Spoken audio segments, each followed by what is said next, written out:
Bab 75 Kedatangan Reno. Reno berdiri di depan gedung yang menjadi saksi segala perjuangannya bersama Yana.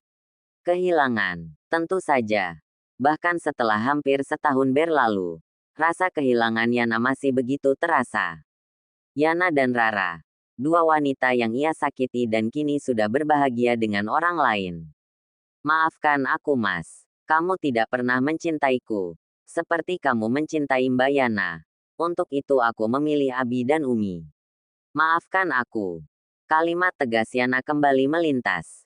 Beberapa bulan berlalu setelah penolakan Abi Rara, Reno kembali mendatangi mantan mertuanya itu. Namun, hasilnya masih sama. Tidak ada yang berubah. Niat yang ingin menebus segala kesalahannya di masa lalu terhadap Rara, ditolak mentah-mentah oleh Abi. Maaf, saya masih tetap pada keputusan saya. Nak Reno, cari dan bahagiakan wanita yang benar-benar kamu cintai. Sedalam apapun saya melihat, sama sekali tidak ada cinta di mata kamu untuk putri saya. Saya sangat mencintai putri saya. Untuk itu saya ingin lelaki yang datang mengambil alih tanggung jawab saya harus benar-benar mencintai Rara. Benarkah tidak ada cinta di matanya untuk istri keduanya itu? Entahlah. Bahkan sampai detik ini pun, nama Yana yang paling membekas di dalam hatinya. Reno melangkahkan kaki masuk ke dalam apartemen yang dulu menjadi tempat ia dan Yana bahagia. Ikhlas. Ya, dia sudah mengikhlaskan segalanya. Apa yang terjadi hari ini memanglah buah dari semua perbuatannya. Untuk itu, ia hanya ingin menjalani ini. Hukuman dari Allah? Sepertinya bukan. Allah tidak pernah menghukum hambanya. Mungkin saja ini adalah sebuah pelajaran. Agar di kemudian hari jika masih diberikan kesempatan untuk bertemu dengan sosok yang bisa menggetarkan hati sama seperti saat bertemu Yana Duku, ia tidak akan kembali melakukan hal yang sama. Kamar tempat ia dan Yana selalu menghabiskan berjam-jam waktu di atas ranjang. Ia telusuri dengan pandangannya. Beberapa kardus yang sudah rapi ia tatap nanar. Akhirnya, setelah setahun ia baru bisa benar-benar melepaskan segala tentang Yana di apartemen ini. Maaf aku. Lirihnya entah pada siapa. Ia mempersilahkan orang yang bertugas dari panti sosial untuk membawa barang-barang milik Yana. Semua barang-barang Yana yang masih tersimpan rapi di apartemen akan ia sumbangkan. Dan semua ini atas persetujuan mantan istrinya itu. Apartemen penuh kenangan akan segera berpindah ke pemilikan. Reno keluar dari dalam kamar menuju dapur. Tidak ada yang berubah di sana. Barang-barang kesukaan mantan istrinya masih tertata rapi di tempatnya. Setelah puas mengenang segala tentang Yana di sana, Reno keluar dari gedung dan langsung menuju rumah ibunya. Dan akhirnya, hanya satu wanita itu yang ia miliki saat ini. Wanita yang berulang kali membuat Yana terluka, akhirnya hanya akan memiliki dirinya seorang diri. *****. Di dalam kamar di sebuah rumah mewah milik Zidane, Alvarez terus saja mengganggu istrinya yang sedang antusias menyiapkan perlengkapan untuk calon bayi kembarnya. Satu buah koper sudah terisi dengan pakaian-pakaian bayi serba merah muda. Juga satu buah koper lagi sudah berisi perlengkapan Yana sendiri. Sayang, sudah dulu dong. Aku mau bangun, ucap Yana. Alvarez masih belum beranjak dari atas karpet. Kepalanya berada di atas pangkuan Yana, sedangkan wajahnya terbenam di depan perut buncit istrinya itu. Gerakan aktif dari yang berasal dari dalam perut istrinya, sama sekali tidak ingin ia lewati begitu saja. Sebentar lagi, nanti putriku sedih kalau gak ditemani main, jawab Alvarez sembari mengecup bagian perut yang menonjol. Aku harus bersiap. Kita harus segera ke rumah sakit. Yana kembali merengek. Baiklah, ujar Alvarez mengalah. Alvarez membantu Yana berdiri dari atas karpet. Lalu keduanya melangkah masuk ke dalam ruang ganti. Yah, hari ini Yana sudah harus masuk rumah sakit. 2 hari lagi adalah jadwal operasi yang sudah ditetapkan dokter kandungan untuk mengeluarkan 2 bayi yang ada di dalam perutnya. 1 buah terusan panjang lengkap dengan hijab sudah berada di tangan Alvarez. Lelaki itu membantu istrinya berganti pakaian, sambil mendaratkan ciuman di mana saja yang ia inginkan. Yana tidak lagi heran. Kegiatan seperti ini sudah menjadi makanannya sehari-hari. Beruntung lelaki aneh dan mesum ini tidak lagi meminta lebih sejak seminggu yang lalu. Aku mau anak-anak kita akan mirip kamu, ujar Alvaras setelah berhasil membantu istrinya mengenakan hijab. Tentu saja. Aku yang capek, kamu mah enaknya aja, jawab Yana. Iya, maaf. Nanti aku akan bilang pada mereka berdua agar mencintai kamu, ujar Alvaras. Ia melangkah mendekati Yana, lalu membawa tubuh itu ke dalam pelukannya. Aku cinta banget sama kamu. Mereka juga pasti akan mencintai kamu, ujarnya lagi. Kita makan siang dulu. Bunda dan ayah pasti sudah menunggu, ajak Alvaras setelah melepaskan pelukannya di tubuh Yana. Keduanya melangkah keluar dari dalam kamar, lalu turun menuju ruang keluarga. Kalian kapan datang? Tanya Yana saat melihat adik iparnya sedang duduk di ruang tamu bersama Bunda. Baru sampai, Mbak, jawab Adelia sambil tersenyum manis ke arah Yana. Kalian jam berapa ke rumah Saki? Tanya Zidan putra dan menantunya. Nanti sore, Pak, jawab Alvaras sambil membantu Yana untuk ikut duduk di sofa yang ada di ruangan itu. Nggak ngerasain yang aneh-aneh kan, Nak? Tanya Farah pada menantunya. Yana menggeleng. Alhamdulillah normal-normal aja, Bun, jawabnya. Syukurlah, ucap Farah lega. Setelah membicarakan banyak hal di dalam ruangan sambil menunggu asisten rumah tangga untuk menyiapkan makan siang, Zidan mengajak keluarganya untuk menuju ruang makan karena asisten yang sudah bekerja selama beberapa tahun bersama mereka sudah selesai menyiapkan makan siang. Namun, baru saja Alvaras hendak membantu Yana berdiri, bunyi bel yang berasal dari pintu depan membuat mereka mengurungkan niat untuk ke ruang makan dan kembali duduk di sofa yang ada di ruang keluarga itu dan menunggu siapa yang tiba-tiba datang bertamu ke rumah mereka siang ini. Farah melangkah menuju pintu depan dan berniat membukakan pintu untuk orang yang bertamu di rumahnya siang ini. Assalamualaikum, Tante. Maaf jika kedatangan saya mengganggu, ucap Reno sungkan. Nggak apa-apa, Nak Reno. Mari silahkan masuk, jawab Farah lalu membuka pintu rumahnya lebar dan mempersilahkan Reno masuk ke dalam rumah. Reno melangkah masuk ke dalam rumah usai mengucapkan terima kasih pada Farah. Tante, apa saya bisa ketemu Yana? Tanya Reno. Farah menghentikan langkahnya. Sebentar. Tante tanyakan dulu padanya, jawab Farah. Reno mengangguk lalu kembali mengucapkan terima kasih pada Farah. Alvaras menggenggam tangan Ziana. Lalu keduanya melangkah menuju ruang tamu di mana Reno berada. Reno mendongak, menatap sepasang suami istri di hadapannya dengan perasaan penuh penyesalan. Tidak, bukan sepasang suami istri itu yang ia pandang, tapi wajah cantik yang terlihat begitu berseri dengan perut membuncit yang menjadi fokusnya saat ini. Nafasnya terasa tercekat. Dadanya bergemuruh, penyesalan kian memenuhi hati kala melihat wajah bahagia dua orang yang kini sudah duduk di hadapannya.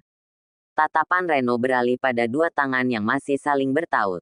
Hatinya mencelos saat melihat bagaimana Alvaras memperlakukan wanita yang pernah ia beri luka, bagaikan seorang ratu. Ah, dirinya yang bodoh.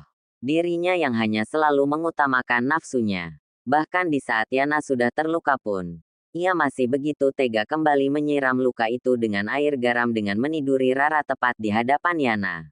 Dan kini, kedua wanita yang sama-sama terluka dengan sikapnya itu begitu sulit untuk kembali ia raih.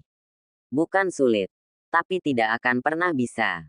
Ada perlu apa hingga kamu begitu jauh-jauh datang ke rumah mertuaku? Tanya Yana. Reno tersadar dari lamunan yang dipenuhi penyesalan. Maaf jika kedatanganku mengganggumu, ucap Reno. Ziana masih diam. Ia menunggu apa yang ingin dibicarakan oleh mantan suaminya ini hingga begitu repot-repot mengunjunginya hingga ke rumah mertuanya. Aku datang hanya ingin menyerahkan ini. Reno mengulurkan secarik kertas yang ia ambil dari saku kemejanya ke arah Yana. Ziana dan Alvaras sama-sama menoleh kertas persegi panjang yang ada di atas meja di depan mereka. Ini apa? Tanya Yana sambil menatap kertas berisi nominal rupiah itu dengan alis bertaut. Ini hasil penjualan apartemen kita dulu, jawab Reno. Yana tersenyum. Setelah berpisah, tidak ada lagi milik kita. Sejak awal apartemen itu memang milikmu. Dan aku tidak berniat untuk mengambil apartemen itu. Jawabnya. Anggap aja harta gono gini dariku.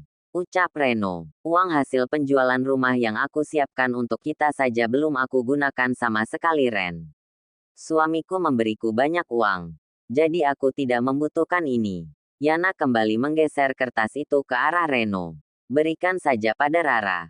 Bukankah kamu juga pernah memadu kasih dengannya di apartemen itu? Jadi sepertinya dia juga berhak mendapatkan harta gono gini darimu. Sambungnya. Rumah apa? Tanya Reno. Lelaki itu mengabaikan sindiran pedas yang tertuju padanya. Ya, aku membuat rumah masa depan untuk keluarga kecil kita. Tapi aku sudah menjualnya. Aku ingin tidak ada satupun yang tersisa di dalam hidupku tentang kita. Termasuk cek ini. Ujar Yana sambil melirik kertas yang belum diambil kembali oleh pemiliknya. Yana, jika tidak ada lagi yang ingin kamu bicarakan dengan Ziana, pulanglah. Istriku butuh istirahat. Alvaras menyela kalimat yang belum selesai dari bibir Reno. Reno menarik nafasnya yang terasa sesak.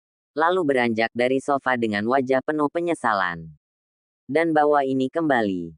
Aku tidak ingin istri dan anak-anakku menggunakan uang yang bukan berasal dari kerja kerasku. Jangankan dari orang lain. Uang milik Yana pun tidak akan aku izinkan digunakan untuk anak-anakku. Ujar Alvaras lagi sembari melirik kertas yang masih ada di atas meja. Hati Reno kembali tersentuh. Selama menikah dengannya, Yana bahkan harus membantunya untuk memenuhi segala kemauan sang mama yang setinggi langit itu. Maafkan aku Yana. Aku turut bahagia dengan kehidupanmu. Ujar Reno sambil mengambil cek itu dari atas meja kemudian kembali memasukkannya ke dalam kantong kemeja miliknya. Setelah kepergian Reno, Ziana kembali membenamkan tubuhnya ke dalam pelukan Alvaras. Maaf karena membuatmu tidak nyaman dengan kejadian ini. Mohon Yana. Alvaras menggeleng. Lalu mengecup kepala Yana berulang kali. Kita sama-sama punya masa lalu. Dan kita harus menghadapinya bersama agar kemudian hari hanya akan ada kita berdua dan anak-anak. Usap Alvaras di perut istrinya. Ayo anak aku perlu makan siang. Ajaknya. Yana mengangguk. Lalu keduanya beranjak dari sofa dan melangkah menuju ruang makan. Bunda dan ayah belum makan siang. Tanya Yana tidak enak. Kita makan siang sama-sama. Ajak Zidan pada anak-anak dan menantunya. Makanannya jadi gak enak kalau gak ada Mbak Yana. Ujar Adelia menimpali. Ziana terenyuh dengan perlakuan seluruh keluarga suaminya ini. Nanti setelah lahiran, kalian tinggal di rumah ibu untuk sementara waktu. Ucap Farah. Yana menatap ibu mertuanya dengan mata berkaca. Sejujurnya ini yang ingin ia bicarakan dengan Alvaras dan kedua mertuanya. Jangan terharu gitu. Bunda lagi ngusir kamu loh ini. Keke Farah sambil merentangkan tangannya agar menantunya masuk ke dalam pelukan. Air mata Yana jatuh menetes di pipinya.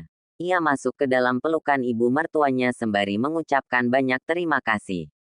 Kalian tahu, salah satu yang paling membahagiakan untuk wanita setelah menikah adalah ketika mendapatkan ibu mertua yang memperlakukan kita sebagai anak sendiri. Ayo papa sudah sangat lapar ini. Ajak Zidan lagi. Dan sontak membuat semua orang yang ada di sana terbahak. Farah mengurai pelukan di tubuh Yana. Lalu beralih masuk ke dalam pelukan suaminya. Keluarga besar itu melangkah menuju ruang makan bersama-sama dengan senyum bahagia yang masih terlihat di wajah mereka. Asteris asteris asteris asteris. Reno memacu mobilnya menuju rumah sang mama. Sepertinya takdir memang hanya akan bersama dengan wanita yang sudah melahirkannya itu. Wanita yang sudah menghancurkan seluruh kebahagiaannya. Namun, sampai saat ini tidak bisa ia benci. Gebang rumah mewah yang dibangun dengan bantuan Yana sudah terbuka. Reno memarkirkan mobilnya di depan rumah, lalu turun dan melangkah menuju pintu rumah.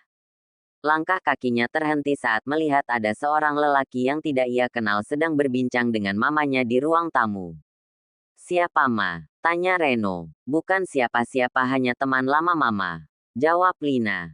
Meskipun tidak percaya dengan jawaban sang mama, Reno tetap mengangguk kemudian berlalu dari ruangan itu. Kenapa tidak diberitahukan saja padanya, agar ada yang membantumu untuk melaksanakan ini? Tanya lelaki seumuran Lina itu. Tidak. Putraku sangat mencintai mantan istrinya. Dia pasti tidak akan setuju. Dan justru menggagalkan rencana kita. Jawab Lina. Baiklah. Sepertinya kamu sudah tahu apa yang harus dilakukan. Ini harus berakhir. Dan sekarang aku serahkan semua aset yang sudah beralih atas namamu. Nona Nara percaya kamu bisa melakukan semuanya dengan baik. Kalau begitu saya permisi. Ingat jangan sampai gagal. Perintah lelaki parubaya itu. Kemudian berlalu dari ruangan itu. Lina mengangguk mengiyakan. Setelah kepergian tamu sang mama, Reno yang belum benar-benar pergi dari ruangan itu kembali berbalik. Tangannya terkepal. Rasa bersalah karena sudah melukai Yana masih belum pergi dari dalam dada.